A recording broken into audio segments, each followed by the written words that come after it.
புதிய நாளான இன்று ஹரிணி மிகவும் ஆர்வமுடன் தனது பணியை மிகவும் கவனமாகச் செய்து கொண்டு இருந்தாள். நேரம் ஒன்று ஆனதைக் கூட அறியாமலே ஹரிணி. அப்போது அங்கு வந்த நித்யா. என்ன ஹரிணி, நேரம் ஒன்று ஆனது கூட தெரியாமல், மதிய உணவு சாப்பிட வேண்டும் என்ற ஒரு எண்ணம் இல்லாமல் முதல் நாளே இப்படி வேலையில் மூழ்கியிருக்கிறாயே, இது சரியா? போகிற போக்கைப் பார்த்தால் கூடிய விரைவில் நீ நிர்வாக முதன்மை மேலாளர் ஆகிவிடுவாய் போல.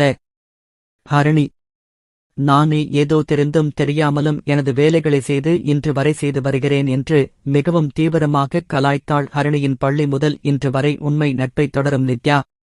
உடனே அப்படியெல்லாம் ஒன்றும் இல்லை என்று சிரித்துக்கொண்டே எழுந்தாள் ஹரிணி. பிறகு இருவரும் பேசிக்கொண்டே அலுவலக பணியாளர்கள் மதிய உணவு உண்ணும் உணவு கூடத்தை அடைந்து இருவரும் அங்கு இருந்த இருக்கைகளில் அமர்ந்து கொண்டு பின்னர்